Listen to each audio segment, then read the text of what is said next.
अभी अगर हम हालात देखें तो एक अननेसेसरी पैनिक है सब लोगों में, और उस पैनिक के कारण it is causing more harm then good.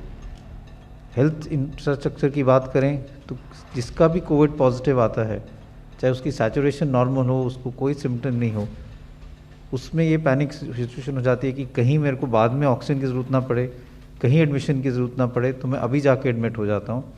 और उसके कारण हॉस्पिटल्स के बाहर बहुत रश हो जाता है, और जो जेन्युइन पेशेंट्स हैं वो सफ़र करते हैं क्योंकि उनको प्रॉपर ट्रीटमेंट नहीं मिल पाती। दूसरा ये है कि उस पैनिक के कारण लोग घर पे दवाइयाँ स्टोर करने लग जाते हैं, होर्डिंग शुरू हो जाती है, और unnecessary shortage of essential drugs जो है वो मार्केट में क्रिएट हो रही है। तीसरा, उसी के कारण कई दफ़ा ड्रग्स का मिसयूज़ भी हो जाता है, क्योंकि कई लोग ये सोचते हैं कि अगर कोविड है तो मैं पहले दिन ही सारी दवाई शुरू कर लेता हूँ तो शायद आगे तकलीफ़ ना हो, लेकिन उनसे साइड इफ़ेक्ट ज़्यादा होते हैं और उससे कोई फ़ायदा नहीं होता है। उसी के साथ साथ कई लोग ये सोचते हैं कि अगर मैं ऑक्सीजन घर पे रख लूँ और ऑक्सीजन लगाना शुरू कर लूँ पहले ही, तो शायद मेरे को आगे ऑक्सीजन की ज़रूरत नहीं पड़ेगी। ये सब गलत धारणाएं हैं और यही मैं क्लैरिफाई करना चाहूँगा। ऑक्सीजन एक बहुत इंपॉर्टेंट ट्रीटमेंट स्ट्रैटेजी है कोविड-19 के लिए, लेकिन उसका मिसयूज़ जो है वो भी एक बहुत इंपॉर्टेंट फैक्टर है। अगर हम ऑक्सीजन सैचुरेशन की बात करें, जो हम सब लोग रेगुलरली अब देख रहे हैं, पल्स ऑक्सीमीटर लगा के जो एक छोटा सा डिवाइस हम अपने उंगली पे लगाते हैं, तो उससे हम ये देखते हैं कि अगर हमारी सैचुरेशन 94, 95, 96 है या उससे ज़्यादा है, तो उसका ये मतलब है कि अब हमारे बॉडी में, शरीर में ऑक्सीजन की जो ब्लड में ऑक्सीजन है वो सफिशेंट है, और इससे हमें घबराना नहीं चाहिए। हमारे सब टिश्यूज़ को, चाहे हम ब्रेन की बात करें, किडनी की बात करें, लिवर की बात करें या और किसी ऑर्गन की बात करें, enough oxygen is reaching these organs. इसलिए ये ज़रूरी नहीं है कि अगर आपकी ऑक्सीजन सैचुरेशन 94, 95 है तो आप ऑक्सीजन लगा के उसको 98, 99 करें, वो एक ऑक्सीजन का मिसयूज़ है। तो ये समझना बहुत ज़रूरी है कि हम ऑक्सीजन का मिसयूज़ ना करें, क्योंकि वही ऑक्सीजन उस व्यक्ति के काम आ सकती है जिसकी ऑक्सीजन सैचुरेशन 90 से कम हो या 80s में हो। तो एक तो मैं ये कहना चाहूँगा कि ऑक्सीजन की जो जुडिशियस यूज़ है, जब किसी व्यक्ति की सैचुरेशन 93 से कम हो, इससे पहले जब हम लोगों को ऑक्सीजन थेरेपी देते थे, लॉन्ग टर्म ऑक्सीजन थेरेपी जो हम कहते हैं, जिनको ब्रोंकाइटिस है, फेफड़े ख़राब है, वो अपना सैचुरेशन 88, 90 पे भी ठीक काम चल जाता था, 92 पे भी उनको ऑक्सीजन कॉन्सेंट्रेटर के साथ काम चल जाता था और ठीक रहते थे। इसलिए ये पैनिक की ज़रूरत नहीं है कि हमें ऑक्सीजन सैचुरेशन हमेशा ही 95 रखनी चाहिए। अगर आपकी ऑक्सीजन सैचुरेशन 92, 93 है तो भी it is all right, but हम यही चाहते हैं कि एक बफर हो, जिससे ऐसा ना हो कि एकदम कम हो जाए और आपको हॉस्पिटल में पहुंचने में देरी हो जाए। इसलिए अगर आपकी सैचुरेशन 94 से ज़्यादा है, आप बिल्कुल ना घबराएं, ऑक्सीजन की कोई ज़रूरत है। उससे कम हो रही हो तो अपने डॉक्टर से संपर्क करें, और अगर ज़रूरी लगता है तो हॉस्पिटल ज़रूर आएँ। दूसरा इंपॉर्टेंट चीज़ है, और ये हॉस्पिटल्स के लिए है, कि वी मस्ट मेक श्योर कि लीकेज ऑफ ऑक्सीजन ना हो। और कई हॉस्पिटल्स में, और ये पहले ये था कि ऑक्सीजन की कमी महसूस नहीं होती थी, तो लो ऑक्सीजन जो था वो बहुत लीकेज हो जाती थी। एक एग्जांपल दूंगा कि लोगों ने ऑक्सीजन लगाया नाक से, अब आपका खाना आ गया, आपने खाने के लिए बैठे, ऑक्सीजन की ट्यूबिंग निकाली, बेड पे रख दी और खाना शुरू कर दिया, लेकिन पीछे से ऑक्सीजन बंद नहीं की, तो वो ऑक्सीजन जो ट्यूबिंग से निकली जा रही है वो वेस्ट हो जाएगी। तो इसलिए ऑक्सीजन हॉस्पिटल में लीकेज को रोकना भी बहुत ज़रूरी है, क्योंकि जब ऑक्सीजन की ज़रूरत ज़्यादा है तो हमें सारे स्टेप्स लेने चाहिए जिससे हम ऑक्सीजन को प्रिजर्व करें, उसकी लीकेज ना करें। तो जहाँ जहाँ पे भी किसी हॉस्पिटल में ऑक्सीजन की लीकेज के चांसेस हैं, all hospital authority should make sure कि देयर इज़ नो लीकेज, और गवर्नमेंट ऑफ इंडिया की इस पर गाइडलाइंस भी हैं। दूसरा जो हमने गाइडलाइंस में भी कहा है कि अगर आपकी ऑक्सीजन कम हो रही है, आप घर पे हो, तो आप पेट के बल भी लेट सकते हो और डीप ब्रीदिंग कर सकते हो। प्रोन पोजिशनिंग से आपकी डायफ्राम की एक्टिविटी भी बढ़ जाती है, लंग की कैपेसिटी भी बढ़ जाती है, क्योंकि जो हमारा पिछले वाला हिस्सा है जहाँ पे लंग लोअर लोब ज़्यादा है, लंग का एक हिस्सा ज़्यादा है, that can expand more and you can get more oxygenation, तो वो भी हम कर सकते हैं। इसके बाद मैं यही बात करूँगा रिगार्डिंग ड्रग कॉल्ड रेमडेसिविर।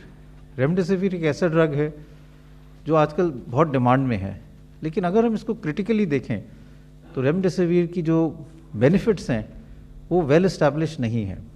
सबसे पहले जो रेमडेसिविर की स्टडी आई थी वो चाइना से ही आई थी, क्योंकि कोविड पैंडेमिक चाइना में ही शुरू हुआ था। वो एक नेगेटिव स्टडी थी जिसमें रेमडेसिविर का कोई फ़ायदा नहीं आया था। उसके बाद कुछ स्टडीज़ यूएस से आई जिन्होंने ये दिखाया कि इससे हॉस्पिटल स्टे थोड़ा दिनों से कम हो जाता है, लेकिन मोर्टेलिटी बेनिफिट नहीं है, जान नहीं बचती है। और WHO की जो सबसे बड़ी स्टडी हुई है, जो सॉलिडारिटी ट्रायल है, उन्होंने भी इस ड्रग में कोई फ़ायदा नहीं पाया। इसलिए ये सोचना कि अगर रेमडेसिविर ही एक मैजिक बुलेट है और उसी से हम सब लोग ठीक हो जाएंगे, तो ये गलत धारणा है। और दवाइयाँ हैं जो ज़्यादा यूज़फुल हैं, ऑक्सीजन उनमें से एक है, एंटीकोगुलेंट्स हैं, और जो मॉडरेट टू सिक पेशेंट्स हैं उसमें स्टेरॉइड्स का भी रोल है। तो हमें ये समझना चाहिए कि we should not get into a panic mode अगर रेमडेसिविर नहीं मिल रही या रेमडेसिविर इज़ नॉट एसेंशियल। और इसीलिए इस ड्रग की होर्डिंग जो है या ड्रग की मिसयूज़ जो है उसको भी रोकने की ज़रूरत है। It is only useful in moderate to severe cases on 5th to 7th day, जब आपका सैचुरेशन गिर रही है, आपके लंग में इन्फिल्ट्रेट्स आ रहे हैं। जो सारी स्टडीज़ हुई हैं उन्होंने भी यही दिखाया है। अगर हम रेमडेसिविर शुरू में दे दें तो उसमें कोई बेनिफिट नहीं है, और इसके लिए मेडिकल लिटरेचर, इंटरनेशनल लिटरेचर में भी डेटा है। तो मैं यही कहना चाहूँगा कि again we should understand remdesivir is a drug which has not shown mortality benefit, और उसकी यूटिलिटी जो है वो मॉडरेट टू सीवियर इलनेस में है, माइल्ड इलनेस में उसकी कोई ज़रूरत नहीं है। इसलिए जो लोग रेमडेसिविर पहले दिन दे रहे हैं या दूसरे दिन ले रहे हैं, उस ड्रग का मिसयूज़ कर रहे हैं, जिससे उनको साइड इफ़ेक्ट ज़्यादा हो सकते हैं और वो अननेसेसरी अपने बॉडी में ड्रग्स ले रहे हैं। तीसरा ये समझना ज़रूरी है कि in this disease 85% of people will have mild illness. 85% लोगों को बुखार, ज़ुकाम, नज़ला, थोड़ा खांसी हो गई, और वो आस्ता आस्ता सिर्फ बुखार की दवाई लेने से, ज़ुकाम नज़ले की दवाई लेने से और कुछ हद तक अपने घरेलू नुस्खे जो है भाप लेने से ही ठीक हो जाएंगे। जो भी हम डेटा देखते हैं, चाहे हम इंडियन डेटा देखें या यूएस का डेटा देखें या यूरोप का डेटा देखें, यूके का डेटा देखें, ये सब लोग सिर्फ सपोर्टिव ट्रीटमेंट से ही ठीक हुए हैं, जैसे हम आम कॉमन कोल्ड से ठीक हो जाते हैं। इन लोगों को सिर्फ होम आइसोलेशन की ज़रूरत है, क्लोज मॉनिटरिंग की ज़रूरत है, और इसकी भी गाइडलाइंस हैं। और अपने आप को ये देखना है कि कुछ वार्निंग साइंस हों तो हम उन 15% में हो सकते हैं जिनको हॉस्पिटल की ज़रूरत है। कई पेशेंट्स आप देखेंगे जो घर पे रहे, 3-4 दिन बुखार हुआ, उसके बाद बिल्कुल ठीक हो गए और कोई उनको सिम्टम ज़्यादा नहीं हुए। ज़्यादातर मरीज़ इस टाइप के ही होते हैं, लेकिन 15% ऐसे लोग हैं जिनको ज़्यादा तकलीफ़ हो सकती है। इसलिए ये ज़रूरी है कि घर पे हम गाइडलाइंस फॉलो करें, होम आइसोलेशन की, अपने आप को मॉनिटर करें, टेम्परेचर देखें, सैचुरेशन देखें, और अगर सैचुरेशन कम हो रही है, अगर बुखार बहुत तेज़ हो रहा है या सुस्ती है, ड्राउजीनेस है, सीवियर वॉमिटिंग हो रही है या और कोई ऐसे लक्षण हो रहे हैं, तो फिर हम अपने डॉक्टर से संपर्क करके तभी हम सोचें कि मुझे एडमिशन की ज़रूरत है। अगर सब लोग होम आइसोलेशन नहीं करेंगे और हॉस्पिटल एडमिशन ही चाहेंगे पैनिक के कारण, तो कोई हॉस्पिटल और कोई दुनिया का कोई इंफ्रास्ट्रक्चर ऐसा नहीं है जो इन सब लोगों को मैनेज कर पाएगा। इसलिए मैं यही कहूँगा कि पैनिक की ज़रूरत नहीं है। अगर हम सब इकट्ठे मिलकर एक स्ट्रैटेजी बनाएं कि हाँ, मेडिसिन हम जुडिशली यूज़ करेंगे, ऑक्सीजन जब ज़रूरत है तभी यूज़ करेंगे, उन लोगों को जिनको हॉस्पिटल की ज़रूरत है वही हम मैनेज करेंगे, और जो घर पे मैनेज हो सकते हैं उनको घर पे ही करेंगे। तो I think the health infrastructure can manage the current crisis.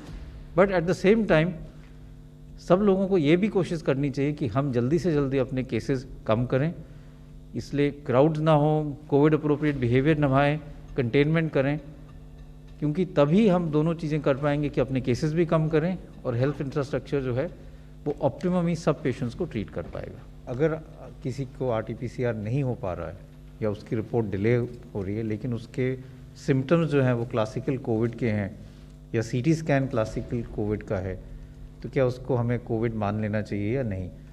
मैं तो ये कहूँगा कि अब पैंडेमिक को देखते हुए और जितने हमारे केसेस हैं, हमें क्लिनिको रेडियोलॉजिकल डायग्नोसिस भी करना पड़ेगा और we will accept that this should be Covid, और इन लोगों को पूरा कोविड की तरह ही ट्रीटमेंट मिलना चाहिए।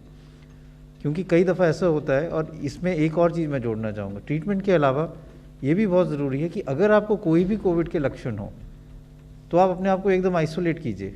आप चेन ऑफ ट्रांसमिशन को रोकिए, देखिए कि आपके घर में और किसी को ना हो।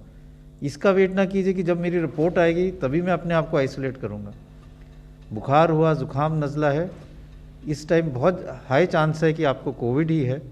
एकदम आपको अपने आप को आइसोलेट कीजिए, ट्रीटमेंट शुरू कर दीजिए जो गाइडलाइंस में है, और टेस्ट कराइए। कई दफ़ा ये भी होता है कि RT-PCR टेस्ट नेगेटिव भी आ सकता है क्योंकि उसकी सेंसिटिविटी 100% नहीं है। तो उस सिचुएशन में भी अगर क्लिनिकल सिम्टम्स जो हैं वो क्लासिकल हैं और आपके आसपास कोई है जो क्लोज कॉन्टैक्ट है जिससे आप जो पॉजिटिव है, तो ये मान के चलना चाहिए कि आपको कोविड है और उसकी ट्रीटमेंट पूरी तरह वैसे ही करनी चाहिए। और अगर एडमिशन की ज़रूरत हो तो उसको एडमिट भी कर सकते हैं। कई हॉस्पिटल ने इसके सोल्यूशन एक निकाला है जो हम कहते हैं कोविड सस्पेक्ट वार्ड। एक नेगेटिव हो गया, एक पॉजिटिव हो गया, एक सस्पेक्ट वार्ड जो है वहाँ पे भी एडमिट कर लेते हैं और वहाँ कोविड की तरह ही ट्रीट करते हैं, लेकिन उनको कोविड सारे पेशेंट के साथ मिलाते नहीं हैं, जिससे बाई चांस अगर ना हुआ या बाद में कुछ और आया तो वो उनको कोविड से एक्सपोजर ना हो।